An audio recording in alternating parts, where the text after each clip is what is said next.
Huachipato anunció el cierre indefinido de sus operaciones. De esa manera comenzó la agenda económica del pasado 20 de marzo y es la misma manera en la que comenzamos la agenda económica de este miércoles, porque la empresa del Grupo CAP anunció exactamente lo mismo. Orlando Silva nos cuenta por qué Huachipato cierra de nuevo. Por segunda vez este año, Huachipato cierra sus puertas. A poco más de 3 meses de reiniciar sus operaciones, la histórica siderúrgica penquista informó que debido a la imposibilidad de traspasar a precios las sobretasas que impuso la Comisión Antidistorsiones al acero chino, suspende indefinidamente sus operaciones. Con mucho pesar y tristeza, nos vemos obligados a anunciar el cierre indefinido de nuestras operaciones siderúrgicas en Huachipato.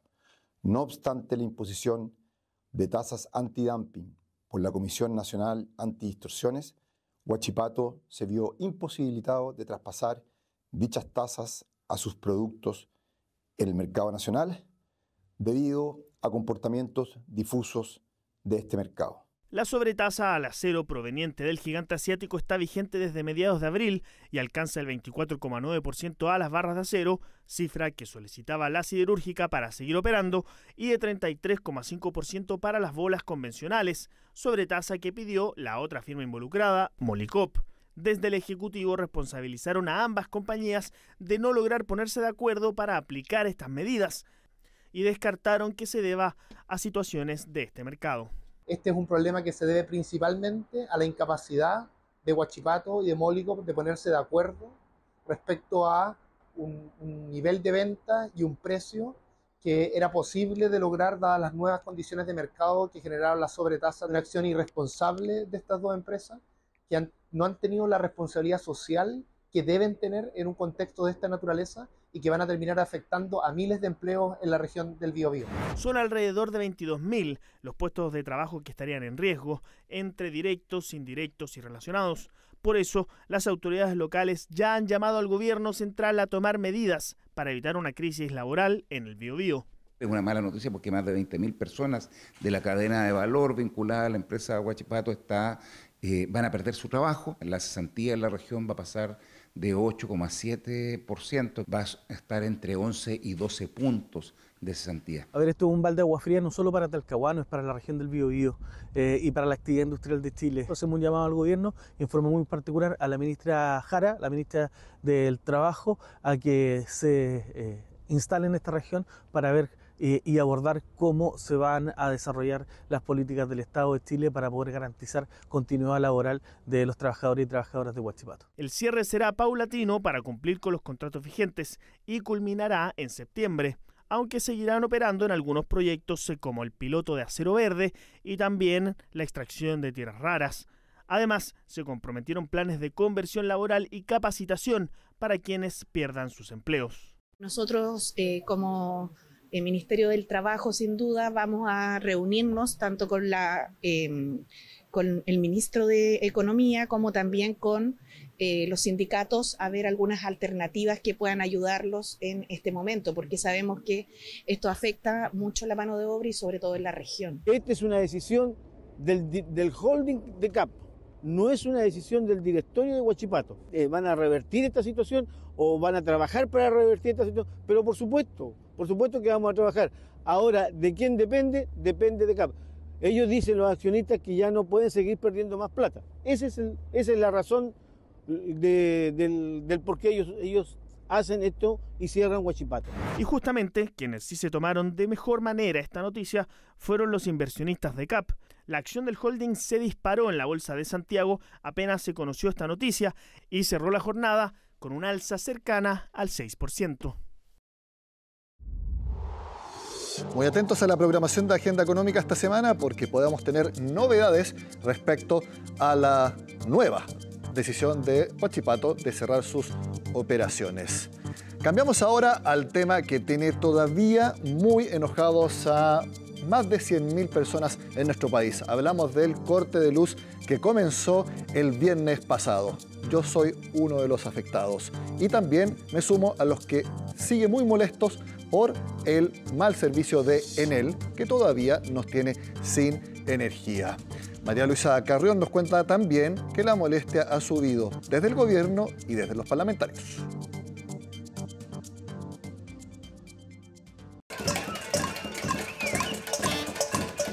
Muchos tienen estufa eléctrica, los califón del departamento son eléctricos.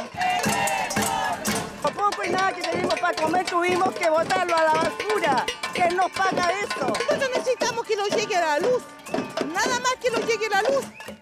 Y es lo que llevan pidiendo hace 6 días. La paciencia se agotó para estos vecinos de Conchalí que protestaron la noche del martes, pero que despertaron el miércoles aún sin suministro. Perdí toda la mayoría de las cosas.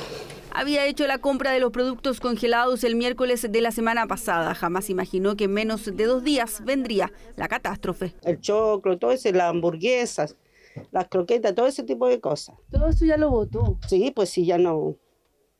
Sí, yo esperé 2 días que le duró el congelado y de ahí ya no, nada más. ¿Cuál es el monto en pérdidas? Dice que ni siquiera tiene ánimo para sacar cuentas. Su vecino también está de brazos cruzados. Son moldes y micromoldes. Estos van al oído. Uno es rojo, el otro azul, significa derecho e izquierdo. ¿Y desde el viernes no puede trabajar? Desde el viernes no he podido trabajar. Y tengo mucho trabajo pendiente todavía por hacer. Y hemos llamado en él, como le digo, y no hemos recibido una respuesta concreta, nada. Frente a él, Verónica vive con su esposo electrodependiente. Fue el municipio el que la ayudó con un generador porque en él no los ha llamado. Desde el domingo. ¿Y ni una respuesta? Ni una respuesta. ¿Sí o no? Ahí dice, estoy sin luz, ponía 1. Tengo requerimientos sobre una boleta, no es. Entonces yo ponía 1. Claro, y no está la opción de electrodependiente. Electrodependiente, persona enferma, discapacitada en casa, no sale esa opción. Nos muestra todas las veces que ha intentado comunicarse con la empresa que aún tiene a miles de vecinos así. Son las 10:15 de la mañana y estamos con esta oscuridad. Me imagino que mucho inconveniente, ¿no? Sí, mucho, demasiado.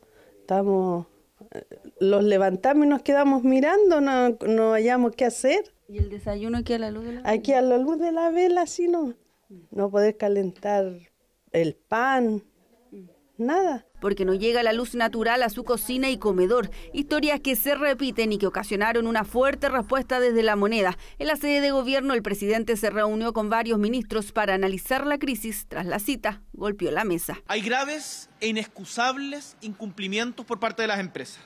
1. No han cumplido con los plazos legales de reposición de los servicios. 2.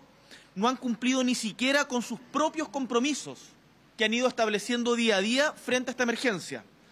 3. No han cumplido con el despliegue de las cuadrillas comprometidas. Hay empresas, como Enel, que han buscado ahorrarse plata cuando hay gente que todavía está sin luz en las casas. Y aunque el foco ha estado puesto en la empresa italiana, los alcaldes de la Asociación de Municipios Rurales llegaron hasta las oficinas de CGE para exigir respuestas. Podemos hablar de negligencia, ¿no? a lo menos. Nosotros de verdad como mundo rural estamos muy preocupados. El ánimo a la salida no fue el mejor. La empresa les informó que no iniciaría, al menos por ahora, un procedimiento voluntario colectivo con el CERNAC, pero que sí compensará en algunos casos puntuales. Los municipios rurales no estaban siendo visibilizados por la falta de reposición del servicio. En la comuna de Paine, la comuna de Padre Hurtado, la comuna de Pirque, Buin, etcétera, Melipilla, siguen todavía hoy en día con sectores sin suministro eléctrico. Por lo tanto, es importante que esto también se visibilice. En Melipilla aún hay más de 400 viviendas sin luz. En el peor momento fueron casi 30.000. Estas son imágenes, por ejemplo, del trabajo de las cuadrillas municipales el sábado. Nos dicen que no han visto a CGE en terreno. Seguiremos buscando todas las instancias jurídicas, administrativas, para que las responsabilidades lleguen a Enel y a CGE como empresas que suministran la electricidad. La región metropolitana inició la jornada con más de 80.000 hogares sin electricidad. Y a mediodía la cifra había subido a más de 95.000. Compromisos incumplidos acusa el gobierno, mientras que Enel solo a través de un comunicado lamentó las molestias, mientras la crisis escala y la ciudadanía espera soluciones. Hablamos ahora de la reforma de pensiones, porque como sabemos, el gobierno busca lograr un acuerdo con la oposición. Bueno, se logró un acuerdo este miércoles, no en cuanto a los contenidos de la reforma, pero al menos sí en cuanto a su tramitación. El Ejecutivo busca que la reforma esté al menos aprobada de aquí a principios del próximo año, tal como lo cuenta Natalia Muñoz. 5 meses han pasado en la Comisión de Trabajo del Senado para que se vieran caras felices. Es que la estancada reforma de pensiones podría destrabarse gracias a un acuerdo de tramitación. Hemos avanzado en construir un camino que permita sacar adelante el proyecto de reforma a las pensiones de un callejón en el que ha estado un largo tiempo. El proyecto queda comprometido para ser despachado de este honorable Senado a más tardar en el mes de enero del 2025. Lo que hemos propuesto la semana pasada y ha sido aceptado por el Ejecutivo y por el resto de los senadores es que esto se discuta en general y particular. ¿Qué significa eso? Que en vez de hacer una votación en general en la sala, se discuta todo el contenido en la misma comisión. Es una fórmula, a mi juicio, mucho mejor. Tras meses sin votar la idea de legislar, ahora el Ejecutivo busca establecer plazos fijos para la votación del proyecto. Además, se incorporarán indicaciones que serán analizadas por una instancia técnica conformada por representantes de los senadores y del gobierno. Decisión que se toma tras la polémica minuta sin logo que refuta las propuestas del gobierno, cuya autoría es de la Asociación de AFP.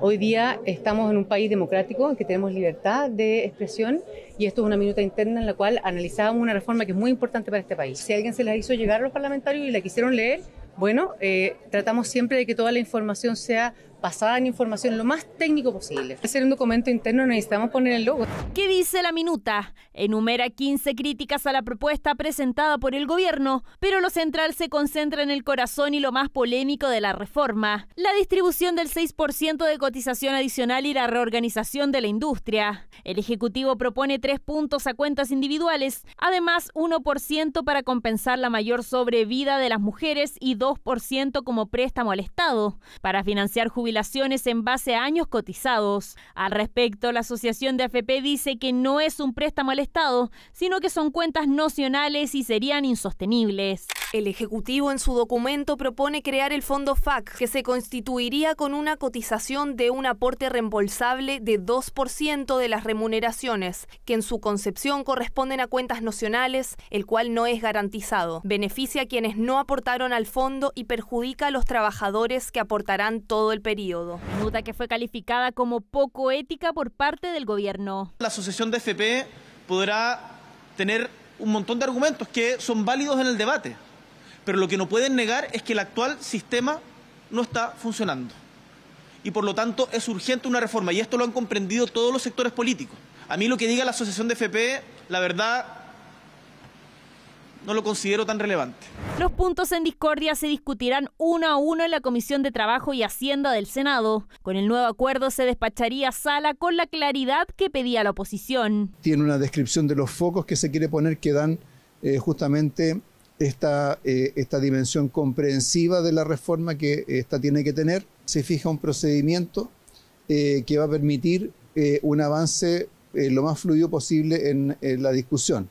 Tiene que tener plazos. Y nosotros lo conversamos y estamos absolutamente de acuerdo de que esto, para bien o para mal, esperamos todos que para bien, tiene que concretarse. Para bien o para mal, el proyecto está comprometido para enero del 2025. Ya hay acuerdo en cómo se tramitará. Veremos si se logran los contenidos.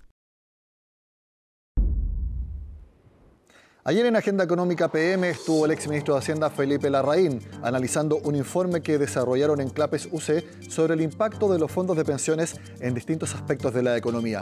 Por supuesto, aprovechamos de comentar la actual reforma y esta nueva propuesta del gobierno. Al menos Felipe Larraín ve muy difícil que haya un acuerdo con los contenidos actuales. Tal como está planteado en el documento del gobierno, yo creo que no hay piso. Tal como está planteado.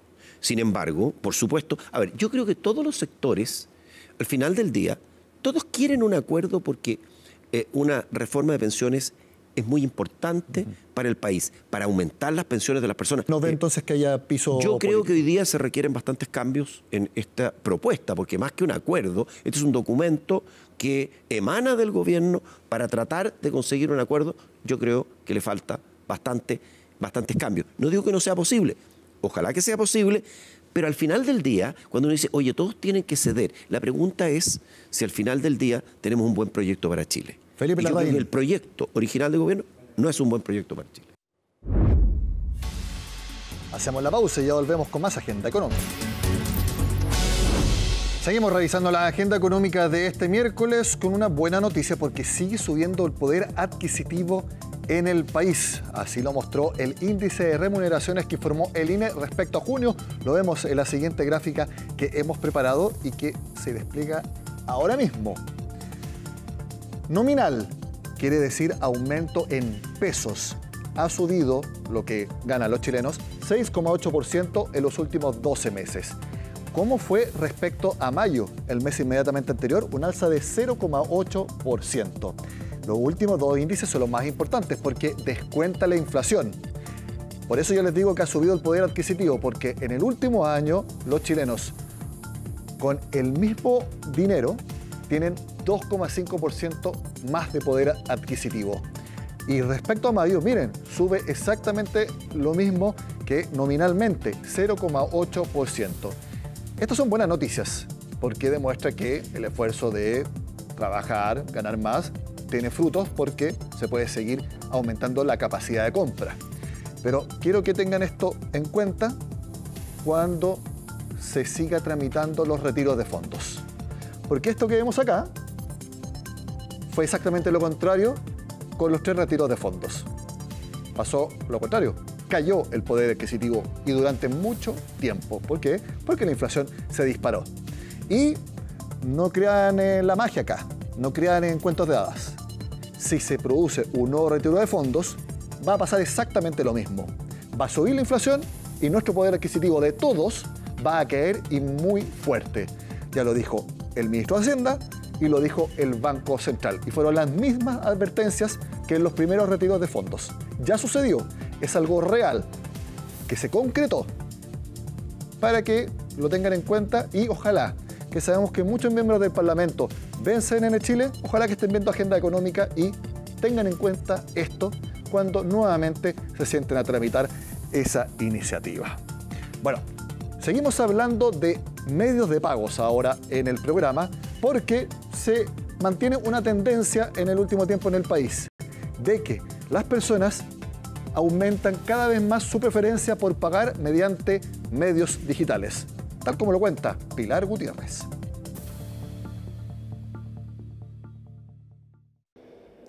Los pagos digitales y con tarjetas siguen ganando terreno y es que los chilenos prefieren cada vez más este tipo de transacciones en vez de preferir pagos con efectivo o con cheques. Así lo había venido mostrando los últimos resultados de los informes de sistemas de pago del Banco Central de Chile y en este nuevo informe que se conoció esta mañana la tendencia continúa al alza. Un ejemplo concreto en donde podemos ver este tipo de sistemas y medios de pago es en el caso del gasto de los hogares. Por ejemplo, en marzo de este año, marzo de 2024, del total del consumo de los hogares, el 66% se pagó con tarjetas, ya sea de crédito o de débito. Una cifra que es notablemente mayor que el caso de 2014, hace 10 años, en donde un 24% pagaba con este medio.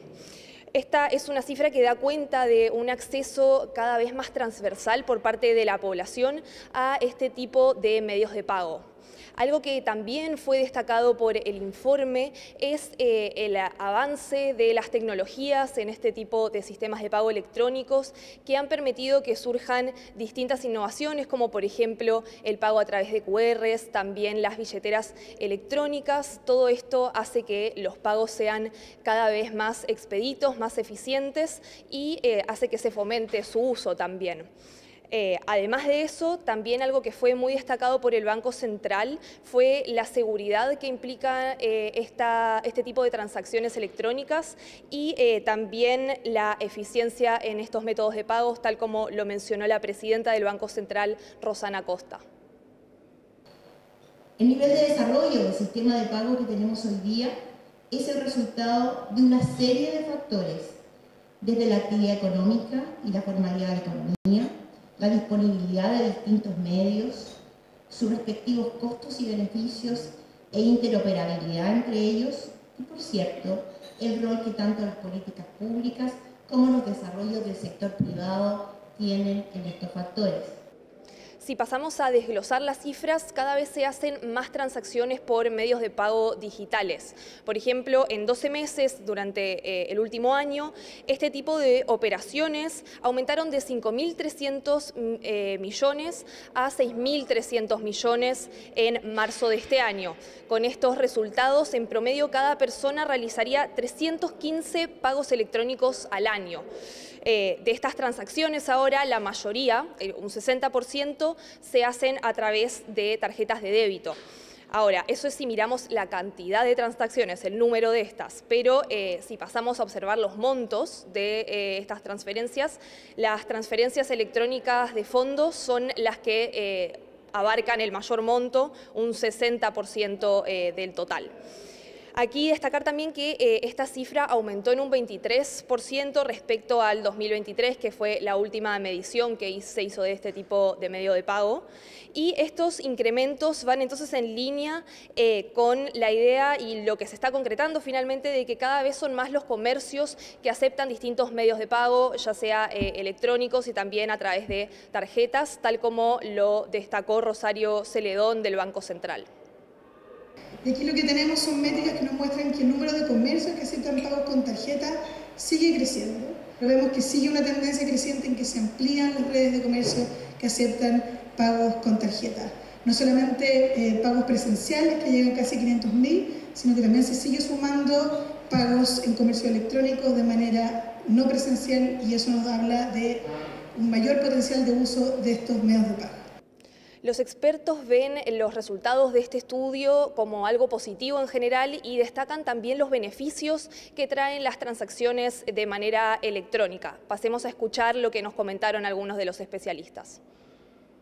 Por un lado, estos métodos ofrecen una manera más conveniente y rápida de realizar transacciones, lo que mejora la experiencia tanto para los consumidores como para las empresas. Además de que fomentan la inclusión financiera, ya que permiten que muchas más personas accedan a servicios bancarios que antes podrían haber estado fuera de su alcance, ya sea por impedimentos del uso de la tecnología o por desconocimiento. Para cerrar, hay que destacar que a pesar de todos estos aspectos positivos, todavía hay desafíos por delante que hay que resolver, sobre todo con el tema de los fraudes. Las denuncias por este tipo de situaciones habían venido aumentando en los últimos años, algo que el Banco Central preveía, según comentó, sobre todo precisamente por la masificación de este tipo de medios de pago electrónicos, pero es un fenómeno que aún hay que seguir de cerca y que se espera que pueda abordarse de mejor manera cuando se introduzcan las modificaciones a la Ley 20.009, que introduce procedimientos de denuncia que son más exhaustivos para estos casos y también reduce los plazos que tienen las personas para poder desconocer este tipo de transacciones. De esta forma terminamos.